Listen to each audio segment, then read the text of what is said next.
in-depth, investigative. This is KXAN News.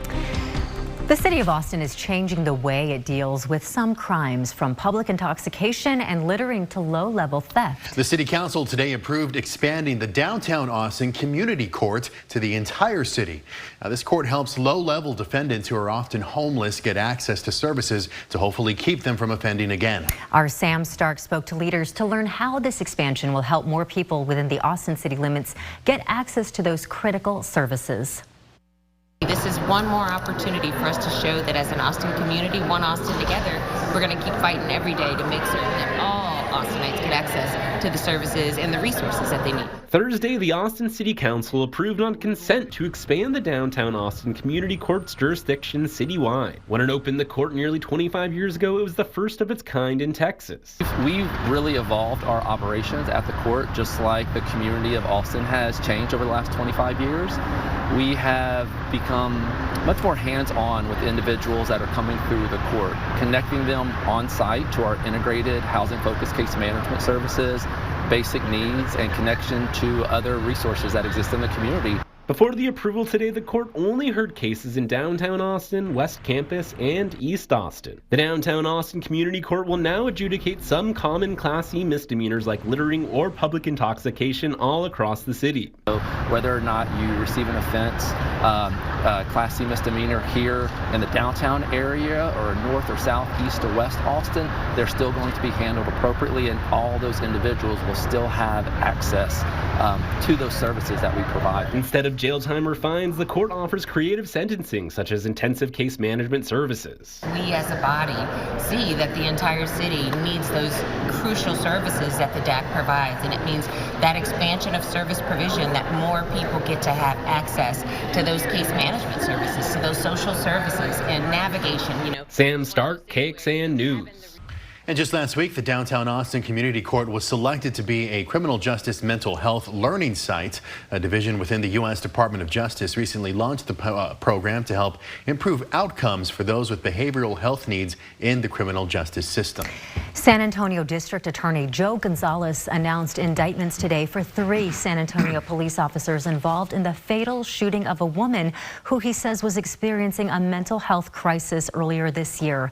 Sergeant Alfred Flores and Officers Elizar Alejandro and Nathaniel Villalobos face murder charges for shooting 46-year-old Melissa Perez while she was in her apartment and they were outside. Officer Villalobos was indicted for aggravated assault. All 3 will be arraigned tomorrow. Now, it all happened in June when 46-year-old Perez refused to come out of her apartment. Police Chief William McManus says Perez was suspected of cutting the wires to a fire alarm, which is a felony, and swung a hammer at the officers. All 3 officers fired at Perez when she approached them again with the hammer, hitting her at least twice, according to McManus. He says the officers unreasonably put themselves into a situation where they used deadly force. Well, we are ready. That's what state and industry leaders are saying to Texans today about the state's energy grid. They say it's sufficient for the cold months ahead, with many lingering concerns after the 2021 winter storm. Natural gas and geothermal energy giant Calpine announced a major new investment into the state energy grid, building a new 525 megawatt natural gas power plant in Freestone County between Waco and Tyler. The plant is expected to provide power to 85,000 more homes, adding 3,000 additional megawatts to the grid this year. Governor Greg Abbott and ERCOT CEO Pablo Vegas were at the announcement. Both say the state is more prepared than it's ever been. We have more generating and dispatchable resources available to the grid than we have had in any prior winter in history. Texans should know that as we approach in January and February, it's going to get colder, that Texas and the grid are better prepared than we've ever been. And this investment comes after the Texas legislature approved a plan to provide low-interest loans to energy companies as incentives to build more power plants. The plan focuses on what's known as dispatchable energy. That means fossil fuels that are readily available whenever needed. Well, tonight we're not talking about extreme cold, but the weather headline is talking about a little rain. Yeah, a little rain coming in tomorrow. Today's kind of the break between our two rounds. We're also enjoying some warmer temperatures, feeling a little less like winter here on a December evening. 13 degrees warmer right now in Austin and Georgetown than it was yesterday at this time. We have had a lot of clouds out there, especially from Austin westward. That includes here in Liberty Hill, where it's mostly cloudy but dry. On the Whittlesey Landscape Supplies cam, notice the warmer temperatures at 66, feeling very comfortable. Even though we have some clouds, no rain out there, just a couple sprinkles here southeast of Fredericksburg. Overall, we do expect a dry evening. But that's going to change tomorrow. We're tracking this New Mexico storm system with rain changing to snow in parts of the Texas Panhandle. Coming up, don't miss the updates on the timing of your Friday evening plans and if rain is going to interfere, what this weekend looks like behind the system, and also not a white Christmas, but the potential of a wet Christmas. Britt? I see what you did there. Thanks so much, David. Israeli Prime Minister Benjamin Netanyahu is pushing back again today on criticism of the war in Gaza, pledging to continue to fight Hamas militants. His comments come amid renewed international condemnation of his government, including from President Biden. But in public, the White House is toning down the criticism, saying Israel is doing more to reduce civilian casualties, mounting fewer airstrikes. But the humanitarian situation for Palestinian civilians inside of Gaza remains dire. The United Nations says up to half of Gazans are starving. The families of the remaining 135 Israeli hostages in Gaza are putting more pressure on Israel to restart negotiations. Well, meantime, the negotiations continue on U.S. aid for Israel and Ukraine as well, along with changes at the southern border. But there is no deal yet. Senators are scheduled to head home for the holidays tomorrow. The White House warns Ukraine is on the verge of running out of money to defend itself against Russia. Republicans insist major changes to U.S. immigration policy must come first. The Senate's top Democrat says his chamber will delay the holiday break to give negotiators time to work over the weekend with the hopes of having something ready for a vote on Monday. 11 years ago, a community suffered the deadliest K-12 school shooting in U.S. history at Sandy Hook Elementary School in Newtown, Connecticut. In 2012, a gunman killed 20 children ages 6 and 7, as well as 6 adults inside that school. The assailant then took his own life. This falls one day after the White House hosted nearly 100 lawmakers from around the country to discuss how their states can try to better reduce gun violence, including a Texas House Democrat, Vicki Goodwin from Austin. Now, that event was run by the Office of Gun Violence Prevention, a new undertaking from President Biden in September that has developed guidelines to help states take action. Well, some flight attendants say their bosses have their heads in the clouds. The things United flight attendants are asking for as holiday travel ramps up. And to look at a specialized team on the border, their deep dive to slow down illegal border crossings.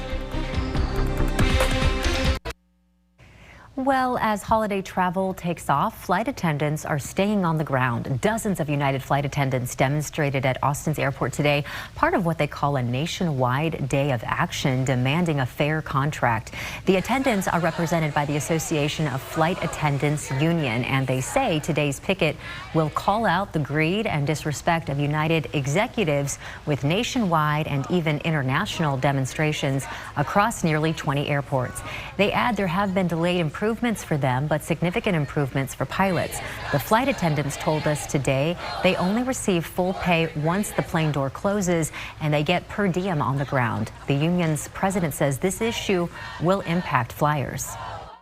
Our flight attendants deserve to be paid for all time on the job, whether on the ground or in the air. We are the largest passenger-facing work group at the airline, and this will directly affect the flying public. Now, we asked United Airlines about their claims, and in a statement they told us, quote, "We continue to make progress with the AFA. We look forward to scheduling additional negotiations with the AFA and the federal mediator to reach an industry-leading agreement for our flight attendants." All right, well, here's a look at the days the FAA is expecting to be the busiest for Christmas travel. Next Wednesday is when travel really starts to pick up, with over 40,000 flights taking off between then and the weekend. It then tapers down and then picks up again the day after Christmas. The FAA says if you plan to be on any of those flights, be ready. Okay, from planes to cars, the company in charge of the self-driving cruise cars is running on E. The reason for laying off a huge chunk of employees. Some of us not seeing any measurable rain today, but officially in the city this morning, 1/100th of an inch. Tomorrow, we could get a little more fortunate. We'll time out the rain and a beautiful weekend after this. To the border, and News Nation got an exclusive inside look at the Texas Department of Public Safety's brush team. And we are getting to see it firsthand at how the specialized tactical unit tracks down and arrests those whom they call gotaways. They say they're busier than ever because the southern border is seeing a dramatic surge in migrants right now. News Nation's Allie Bradley is in Eagle Pass with what's being done to slow down these crossings. DPS Elite Brush Team are blacked out. No lights, no reflectors, just pure darkness. They hit the road and on foot, using flashlights and drones. The thorny terrain no match for the stealthy squad on a mission to find those who don't want to be found. And just like that, they are. This young illegal immigrant discovered hiding in the shoulder-tall brush. Hola, ¿cómo estás? Soy un periodista, me llamo Ali. He tells me his name is Vilda, and he's 22 years old. His journey started in Honduras and ended here last night. News Nation cameras were rolling this rainy night as 8 illegal immigrants were arrested for criminal trespass on a private ranch. Mucho gusto, Ali. 2 of the men who said they were from Honduras told us they tried to go the legal route, but say after a month of failure, they believe sneaking in was their only option. But they now face state charges for criminal trespass. Their hopes at asylum down the road dashed by their impending criminal record. The difference, the work that we're doing here on these ranches, these are individuals that are evading capture. They're trying to go undetected, and in that case, they get picked up by human smugglers. We're trying to prevent that. What you're seeing right now, what you saw on these ranches, are illegal immigrants that are here for economic reasons. And the most part, the majority that we've come across are here for economic reasons. They want a better life, we understand that, but of course that does not meet the current asylum process. So that's what we're trying to prevent. Lieutenant Oliveira says Operation Lone Star is critical to ease an overcrowded and overwhelmed federal immigration effort. It's important because now, if we're not actually making these arrests and turn them over to Border Patrol, that's an ongoing cycle now where they get deported back and then they're back doing it again the same day. So now we can actually try to put a stop to that by having some type of deterrence. How many you got over there? Operation Lone Star has expanded several times over the last 2 years to accommodate the increasing number of people trying to evade law enforcement. My cameras were rolling back in 2021 when it all began. There were more than 600,000 known gotaways recorded last year, according to DHS Secretary Alejandro Mayorkas, marking more than 1.7 million under the current administration. But where the federal government has come up short, Texas has stepped in. We've made over 10,000 arrests for now just on criminal trespass, and you gotta keep in mind too that if we don't have these state resources patrolling these rural ranches, then these are potential gotaways. That was Allie Bradley reporting. Governor Greg Abbott's Operation Lone Star has expanded several times to accommodate the influx in illegal immigration, but the governor still hasn't been able to sign a bill that would allow local law enforcement to make immigration arrests. Chief Meteorologist David Yeoman's joining us now to talk about yet another weather change. And I keep hearing you say you're looking out extensively to Christmas, which is so wild that you can look out that far. Well, we don't have a lot of specifics, right? But we do know that there could be some rain across the state that weekend, maybe impacting your drive to Dallas, Houston, or wherever your family resides. In the meantime, we're waiting on a little bit of rain tomorrow. Today has been mainly dry, but mainly cloudy, especially from Austin westward. You see on the satellite loop, this is leading to a big disparity in temperatures of 15 degrees. Chilly out in Fredericksburg at 55, but it's 70 right now in Bastrop. Austin kind of in the warmer side with a few breaks of sun. We're in the upper 60s right now from Austin up to Georgetown, where it's 67.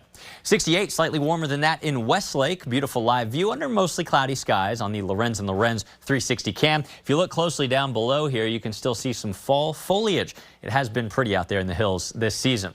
Now, this is all part of a cranking storm system that has successfully produced over 18 inches of snow at some of the ski resorts in northern New Mexico. This storm system, we've been talking about it all week. And remember, yesterday, we picked up on a little change in its track, which is going to be bad news for drought relief here from this system. It's still heading straight eastward, but any moment now, the storm is going to get scooped up northeastward. This means as it makes its closest pass to us tomorrow, it'll be farther away from us. That centers the rain and storms far to our north, while we get more of a glancing blow. I know it can be frustrating to see these things pan out, believe me. This evening, we do expect a couple isolated showers in the hill country, but otherwise mainly cloudy and dry weather. By morning, though, as the storm system gets closer, it's a little cloudier and a few more isolated showers are developing out west. The timeline has pushed back by another couple of hours, so while a few isolated showers remain possible for everyone mid-morning, even through midday, the main boundary, which is going to bring your best chance of rain, hangs up in the hill country, even through lunchtime. By early mid-afternoon, though, it's moving into the Austin area, so not heavy rain for everybody, I'll promise you that, but a few showers, maybe even a thunderstorm moving through. Austin, our best shot of rain about 2 to 5 p.m. as it appears right now. By that time, the hill country drying out. Our eastern counties, though, you may have a little rain through dinner time or even late tomorrow evening. This will all clear out of our area by 10 p.m. tomorrow night with drier, cooler air coming in behind it. Rainfall, I know it's disappointing to see this, but it looks like everybody may get under a ½ inch now. Some of us closer to 0, depending on how this pans out. Have to wait for the next one. Weekend weather, though, looks great behind it with windy weather blowing in behind this system on Saturday. Temperatures, though, not a lot cooler behind this Pacific cold front. 64 Saturday, 69 with winds settling down on Sunday. May not see a cloud around all weekend. Tonight, cloudy, relatively warm for December at 55. Few isolated showers develop. Not a washout at all tomorrow. I want to be clear about that. A high of 67 with a few scattered showers or a thunderstorm. After that, north winds drop humidity and they drop morning lows. A little chillier, especially by Sunday with a rural freeze possible. Next week, the week before Christmas, looks great overall. But notice by the end of the 7-day, clouds return with a few isolated showers on Thursday. This is part of what Britt was talking about. Wetter than normal weather expected from the 22nd through the 28th. Of course, details are a little sketchy this far out, but it looks like we could see periods of rain over the holiday weekend. Of course, we'll pass along detailed updates to you as it gets a bit closer. I just can't believe Christmas is that close. Thank you so much, David. General Motors, owner of the Cruise autonomous vehicles, which used to drive around here in Austin, is laying off 900 employees. That is about 24% of its workforce. And this comes one day after Cruise let go of 9 key leaders for the company's response to the October accident in San Francisco. A driver hit a woman pushing her in the path of an oncoming Cruise car. That Cruise car did try to stop and did pump the brakes, but still that woman was hit. It then dragged her over 20 feet, causing serious injuries. Since then, the fleet was suspended in October, including here in Austin. Leadership has been thrown out. Production of new cars has been halted. More have been recalled, and local and federal governments have launched their own investigations. Well, up next, lost and finally found. How a lost plush puppy made its way home after spending some time at Austin's airport. Right now, what airlines and airports are doing to avoid service meltdowns during this holiday season, and we hear from rural hospitals who say Medicare Advantage programs are hurting them by denying reimbursements. Those stories tonight on Nightly News. If you're making some holiday plans, head to a Texas town that made the list of most Christmassy towns in America. Yes, it's a thing. It's in Grapevine, Texas. It made the top 75. The survey was made up of 3,000 towns across the country. The historic downtown streets of Grapevine host over 1,400 Christmas events, including the North Pole Express, where families can go on a train ride with Santa. The study says the town transforms into a winter wonderland with millions of lights and lavish decorations. Find what else makes Grapevine so magical along with the other towns on that list under this story at KXAN.com. Well, now for a sweet story amid the hustle and bustle at Austin's airport. Austin Bergstrom International worked all day to find the owner of a missing plush puppy. The airport posted last night someone found the stuffed animal on the 2nd floor of the Blue Garage outside the elevator. By this morning, it still hadn't been picked up. So the pup got to work to fill his time at the airport. He even interviewed for a position, they say, with the planning and development team. But less than an hour ago, good news, the owner was found. The airport posted these photos saying 2-year-old Lucas is overjoyed to have his best friend Capuche back in his arms. And for us, it's Bunny. If we lost Bunny, it wouldn't go over well in our household. Let's protect Bunny. So I get it. Here's what's coming up tonight on KXAN. It's that clip show, Holiday Edition at 7, and then a rerun of Saturday Night Live at 8, followed by KXAN News at 10. Or you can join us an hour earlier for KXAN News at 9 over on CW Austin. Here's where to find us.